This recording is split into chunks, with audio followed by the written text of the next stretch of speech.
Assalamualaikum warahmatullahi wabarakatuh. Alhamdulillah, syahadu an la ilaha illallah wa syahadu anna Muhammadan abduhu wa rasuluh.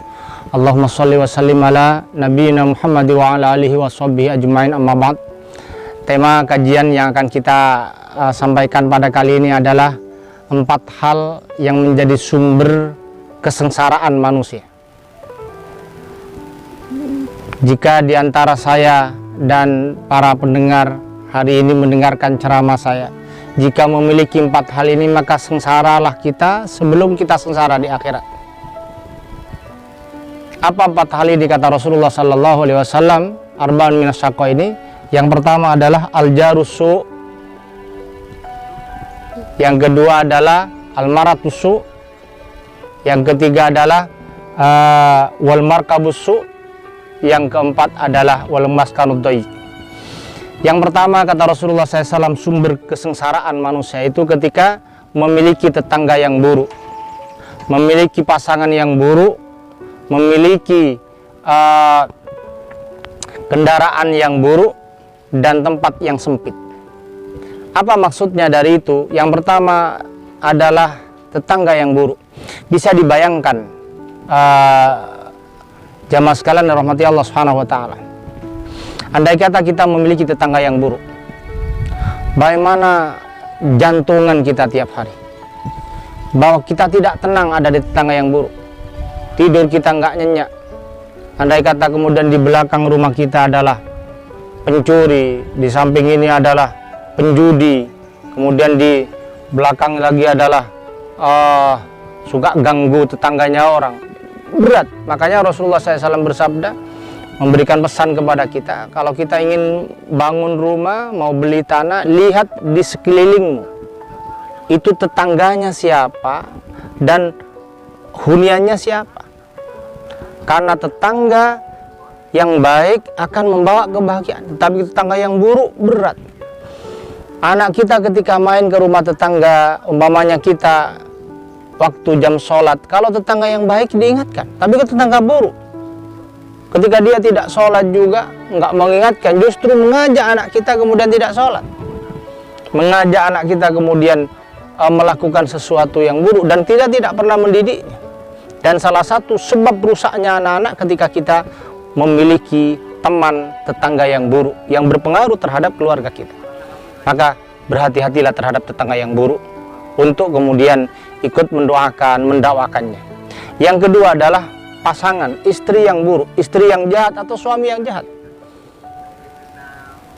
Betapa hancurnya keluarga. Walaupun dia kaya, tampan, tetapi lisannya kasar, lisannya buruk, ketemu pasangannya kemudian dia tidak punya sopan santun sama sekali. Apa yang diharapkan keluarga? Padahal keluarga yang disebutkan Rasulullah SAW, baiti jannati, keluarga adalah surga, rumah di surga. Bagaimana suami pulang ke rumah nyaman, istri ketemu suami nyaman. Tetapi ketika kemudian memiliki pasangan yang buruk, rasanya tidak ada kemudian kebahagiaan hidup ini. Coba bayangkan, di antara kita mungkin pernah bertengkar, nggak nyaman dengan pasangan kita, kita mau pulang saja nggak kerasan di rumah. Pengennya tidur di kantor, pengennya kemudian tidur bukan di rumah. Itu dalam hal persoalan kecil. Bagaimana kalau pasangan kita buruk? Istri pulang pergi tanpa pamit. Kita tinggalkan kerja kemudian dia memasukkan lelaki lain. Kita kasih uang belanja, dia tidak amanah. Suami demikian, dia tidak amanah terhadap dirinya. Dan ini menjadi hal yang persoalan paling berat dalam perjalanan hidup manusia ketika dia berkeluarga. Maka berhati-hatilah. Perhatikan 4 hal ketika menikah kata Rasulullah SAW. Ketampanan ya, kemudian keturunan, harta, agama. Tetapi Rasulullah menegaskan, farfalidatitid, pegangi agamamu maka engkau bahagia. Maka Rasulullah mengatakan kepada para wali yang sudah memiliki anak yang sudah siap menikah, Rasulullah bersabda, jika datang pemuda kepadamu wahai para ayah dan bunda, dia agamanya baik, akhlaknya baik. 2, agama baik, akhlaknya baik, nikahkan. Karena ketika agama akhlaknya baik adalah engkau membantu membahagiakan anakmu dunia akhir, dan engkau juga akan mendapatkan kebahagiaan. Kemudian yang ketiga adalah kendaraan yang jelek.